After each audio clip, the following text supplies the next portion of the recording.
All right, welcome back to the channel. Today, I'm making this video on how to get your CDL and how to make the most of it. Um, there's multiple different ways to do it, and a lot of people have asked me throughout my career, and they didn't know what to do, and there was a time that I didn't know what to do before I had my CDL.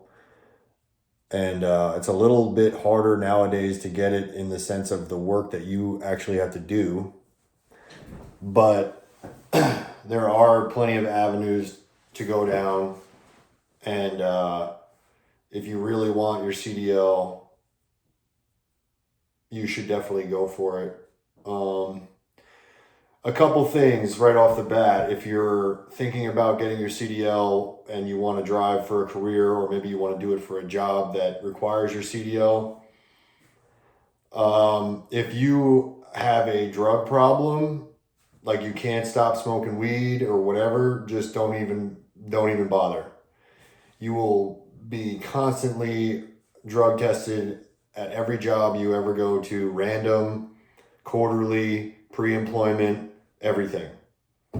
And that includes hair follicle too. So there's really no point if you can't stay away from drugs. I would say it's not the job for you. Another thing, alcohol. If you can't control when you consume alcohol, it's probably not the job for you. You cannot be drunk while operating a commercial motor vehicle. And then I've never actually seen it, but 0.4% is technically the legal limit for a CDL holder. And 0 obviously is the legal limit for operating a commercial vehicle. So that's a beer. So those two things right there may disqualify you. Another thing, depending on what you do, if you're going over the road and you're really attached to your wife or your girlfriend or your family, it might not be the job for you. Because if you're true over the road, you're going to be gone for 8 weeks at a time. I mean, maybe even more. And then you'll be home for a few days and then you'll be back out again.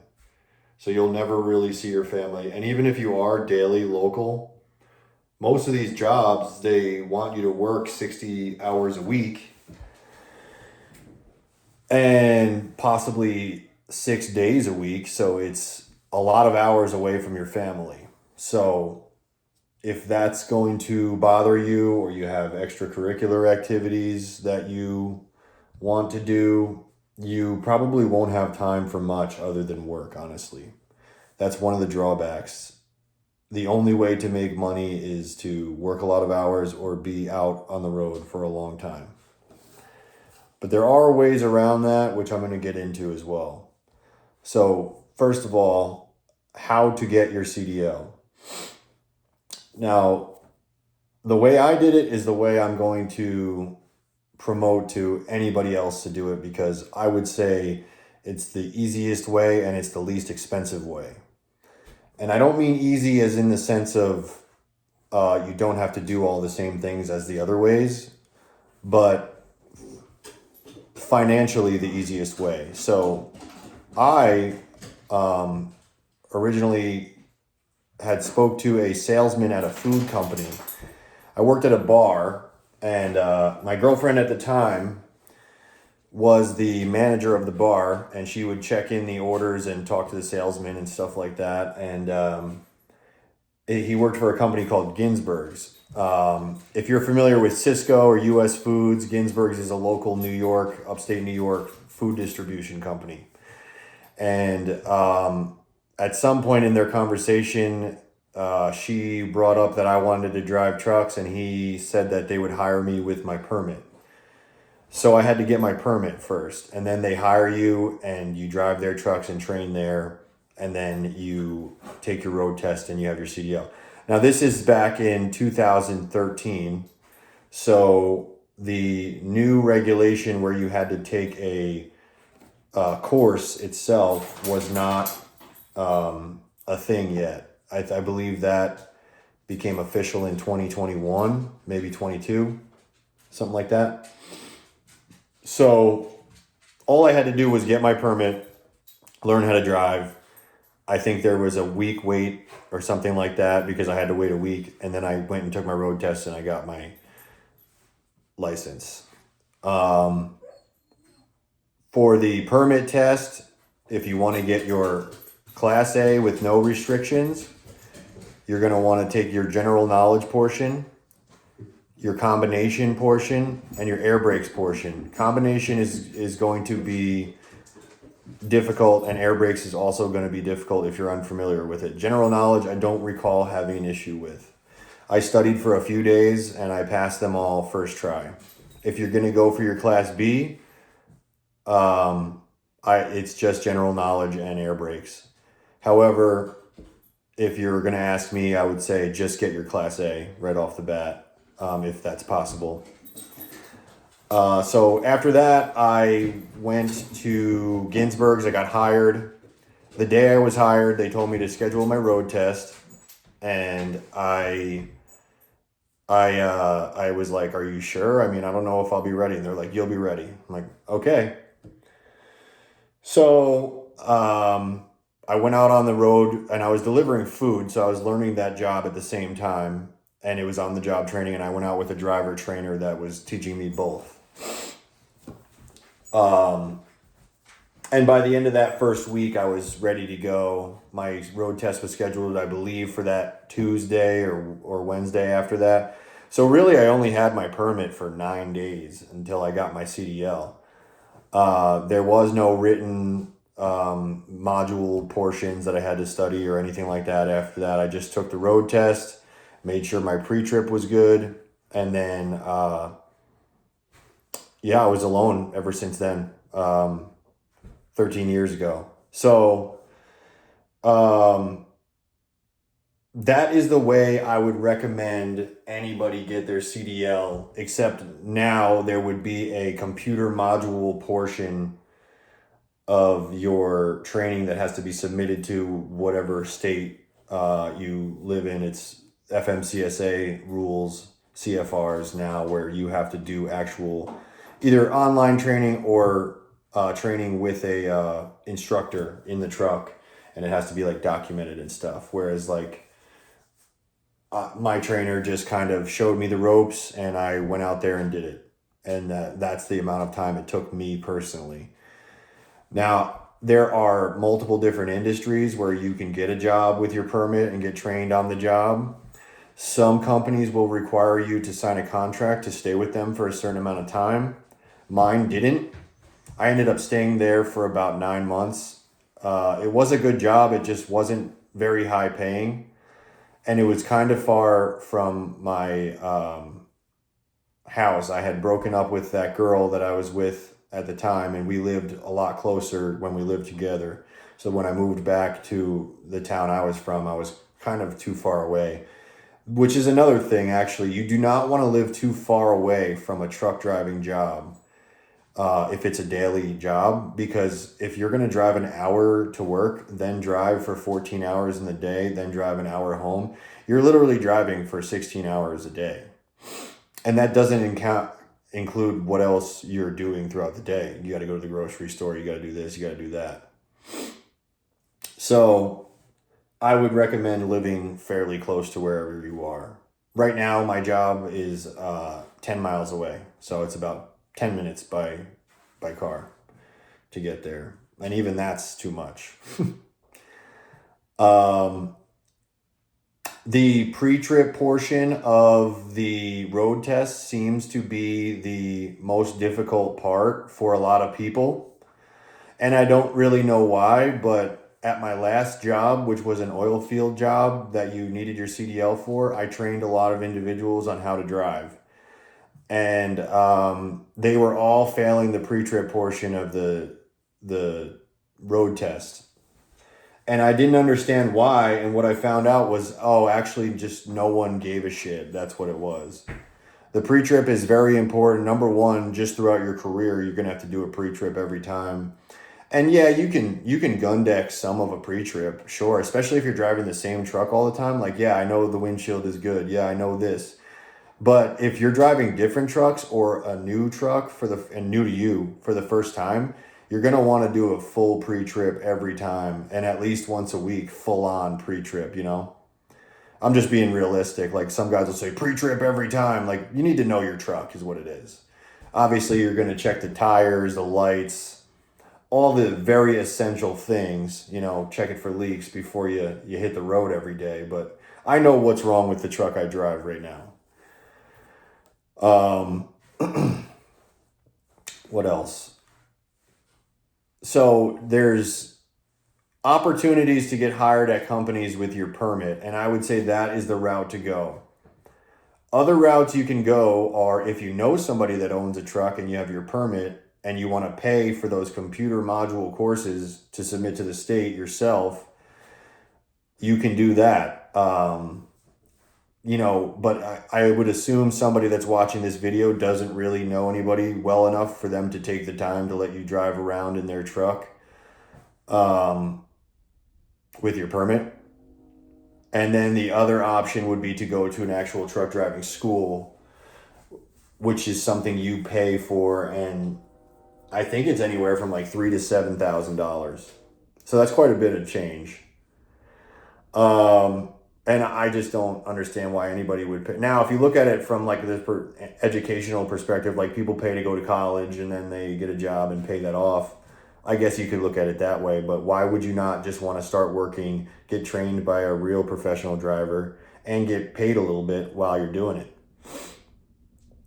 And then honestly, once you get your CDL, you're still going to be not that good at driving. I mean, there's so many things to learn about life on the road, and there's so many instincts that you have to develop. So I guess one thing I did skip in the beginning when I was talking about like staying away from drugs and not drinking too much and you know, being away all the time. You probably should be a good driver right off the bat. Like you should, because you're not going to get hired by a company if you have a bunch of speeding tickets or accidents on your record anyway. That's kind of a career killer for people. They look back 3 years, and every job you'll ever go to is going to want verifiable experience where they can call your former employer and be like, yes, he drove this many miles for us for this long. It's not like other jobs where you can just kind of bullshit your way through the interview. Like you can bullshit a little bit, but they're going to have some kind of record of you driving for a company, and companies want to know that for their insurance. They want to know what's up. Some companies won't hire people because of their insurance. And like me, for example, I've been driving on and off for 13 years. I've taken breaks. I went back in the military for 4 years. Um, you know, it's very important to keep your record clean. I've driven almost 1.5 million accident-free miles at this point in my life in a commercial vehicle. And you know, I've gotten speeding tickets while driving, and I meet some guys I don't understand. They don't even fight the ticket. They just pay it off and then they get the ticket on their record, and it's like, I don't have any tickets. I pay a lawyer to go to court and get that shit dropped or changed to a parking ticket or whatever. They just want money anyway. Like there's no way I'm getting a speeding ticket on my record, because if I need to go work for somebody else that has some kind of different insurance, um, you know, they may not hire you. They may not be able to, even if they want to, because their insurance won't cover you. I've worked for a couple of companies that had really crappy insurance, and certain people that worked there couldn't even drive, even a pickup truck for that company. So I would keep your record clean as much as you can. So another thing is, what type of trucking are you interested in doing? Once you get your permit, I would do on-the-job training with a company. There's somebody will hire you.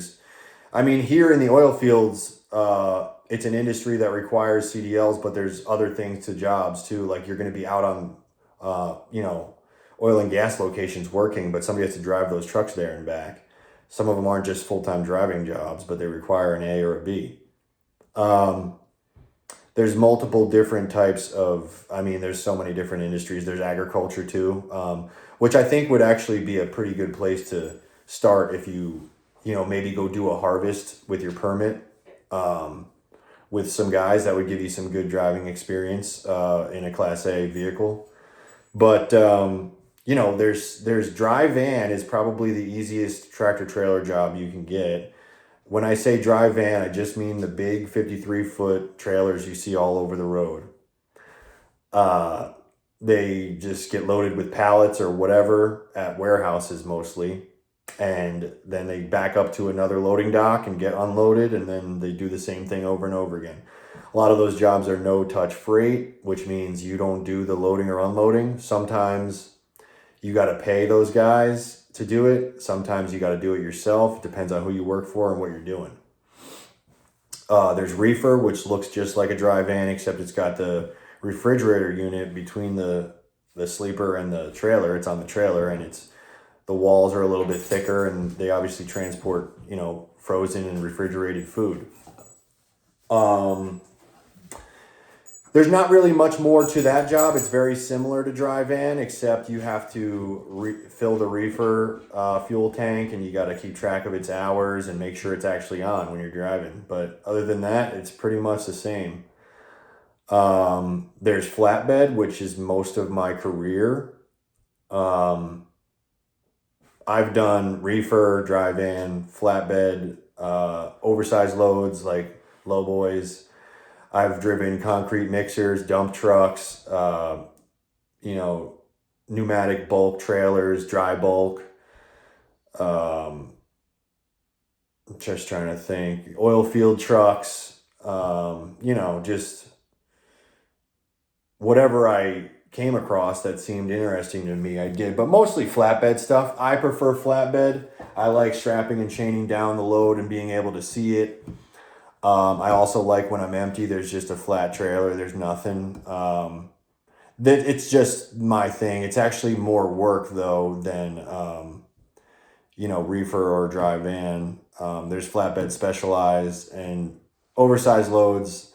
They are lucrative. They do pay fairly well, but, I don't really think it's worth the hassle and all the permits that you need to get, and you need to stop at every port of entry, and they need to look at your shit and this and that. And plus, you got to have other vehicles with you, escort vehicles. You might have to have the state police with you. It's huge. Sometimes the wide loads it's just like, or too long. It's just not worth the hassle to me. I would just leave that to another company. And same thing with hazmat. The hazmat pays the most for the driver, I believe, especially for hourly, but just all the nonsense that you have to deal with, unless you get a good situation, you're not gonna do that in the beginning anyway. So you'll move up to that if that's what you're interested in. Agriculture type hauling, which is like kind of similar to dry bulk. It's largely seasonal. I don't know. You could be running in and out of a grain elevator a lot at some point, but that's something I've done a couple of harvests with friends, family friends, and it paid me well, and that was my only experience with it. So, it was like a month at a time, and it was only because I wasn't doing anything else at the time. So that's something that you guys would have to look into yourself. But yeah, you're going to want to stay at whatever company you get a job at first for as long as you possibly can, honestly, for your resume. And they may make you stay too, for a certain amount of time. But a lot of these jobs that are over the road, they'll say, 3 to 6 months experience and you're good. But those are like really shitty dry van over the road jobs for like the shittiest shit bag you can think of. So you don't want to do that. Another thing is hourly companies will pay you as much as they have to so you don't quit. So they will pay you the bare minimum that they have to pay you in order that you don't just quit one day. And they will run you into the ground for the most part. So keep that in mind. I right now am a contractor. I've been an owner operator. I've been a company driver, and I've been over the road on with both. And being an owner operator has its perks. If you are an owner operator of a single unit trucking company and then you have your own motor carrier authority and DOT numbers, I mean, to me, it's just not even worth it because you're a single unit and you have all this freedom, but you have to file all that paperwork and you have to get your own insurance and you have to do every single thing. And it just takes so long to get it off the ground. And, you're putting in a lot to get a little bit out of one truck. I mean, if you have 10, you're putting in a lot to get a little out of 10 trucks. So if you're making $100 a day profit off of one truck, that's not good. But if you're making $100 a day profit off 10, obviously that's 1,000, and those aren't real numbers, but just, doesn't matter how much you're putting into it as long as you're making the volume.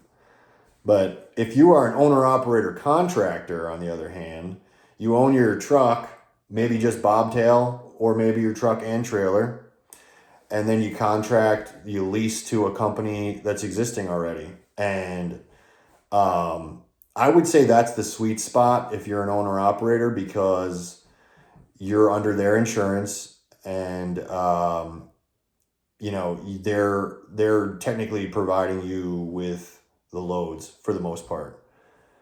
Sometimes you can use their trailers too. They may have the work for you. I mean, there's a chance you'd have to go get some yourself, but I mean, that would be whatever is specific to that situation. So, but as of right now, I am a contractor for a very small local trucking company, and it's actually awesome. The hourly wage is high.